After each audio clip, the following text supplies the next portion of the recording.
Thanks for clicking. Nearly 1 in 4 Canadians are planning on buying an investment property over the next 5 years. This according to a new survey from trusted source Royal LePage.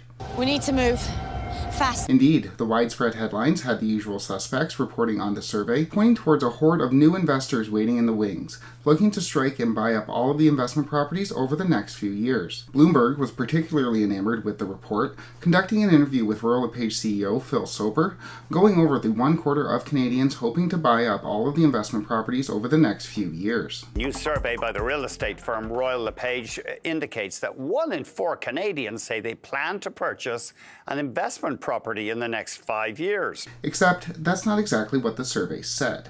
As with anything, context is key and the devil is in the details. So what I want to do today is go over the widely publicized report released by Royal LePage, take a look at the interview that Bloomberg had with Phil Soper, and then delve into the actual data. Speaking of data, it is the end of the month, so the real estate data for the month of May should start trickling out from the local boards any day now, and we'll obviously have an update out on that data on this channel. Click like and subscribe if you want to get those updates, but for now, let's get into this survey.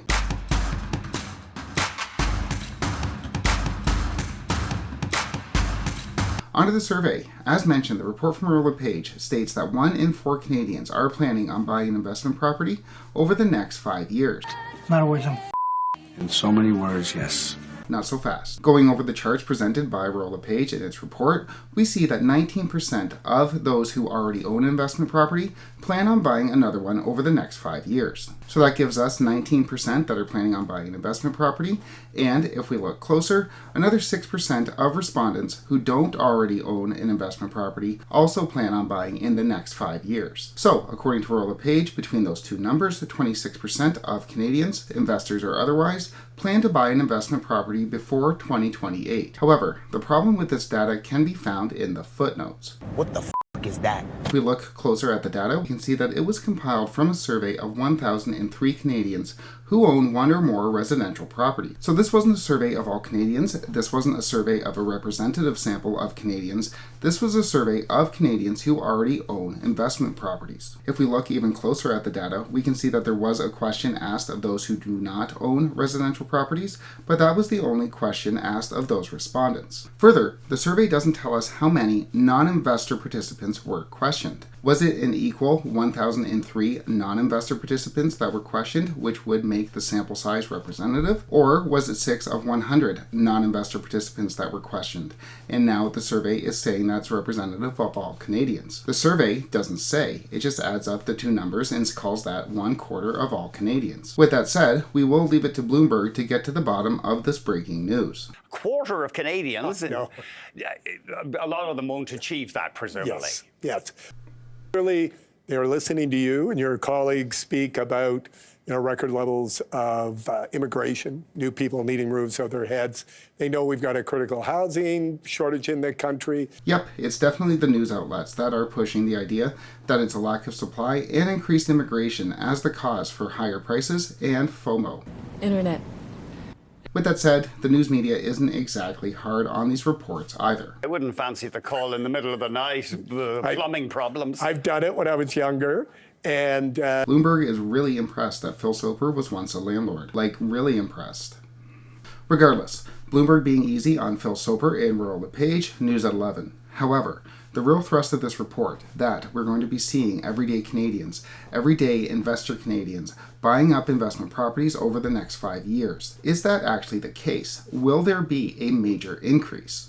Not really. If we look at the Bank of Canada data released last year, we can see that over the past 7 or 8 years, real estate investors have constituted between 17 and 20% of real estate purchases. Of course, rock bottom interest rates had that number shoot up during the pandemic, but I think we would see that since then, those numbers have come back down to earth. Granted, these numbers are going to vary widely across different regions, across different provinces, but news that 19% of investors plan on buying more properties over the next 5 years, especially given that historically about 20% of the real estate market were investors, isn't exactly newsworthy, nor is it cause for panic buying. I got both payments.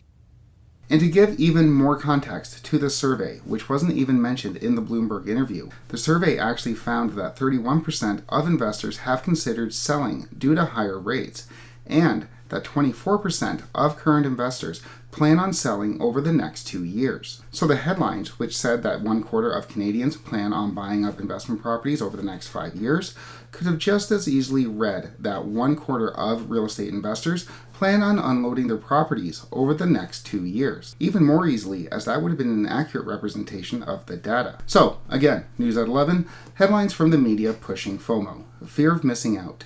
A fear of missing out on the part of first-time homebuyers, repeat homebuyers, fearful that if they wait to get into the real estate market, that a horde of real estate investors are going to jump into the market and buy up all the properties, re-driving up prices. Now, that's not to say that there isn't a whole lot of real estate investors waiting for 0% interest rates to come back and hoping to gobble up properties at rock bottom prices. There definitely are.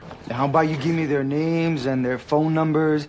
But headlines like this, headlines that say that 1/4 of Canadians plan on buying investment properties over the next 5 years, are based off of data that was either A, not read, or B, completely ignored, and don't reflect an accurate picture of the current real estate reality. With that said, we will continue to track Canada's real estate market and the Bank of Canada on this channel. Make sure you click like and subscribe if you want to get those updates, but for now, thanks so much for watching.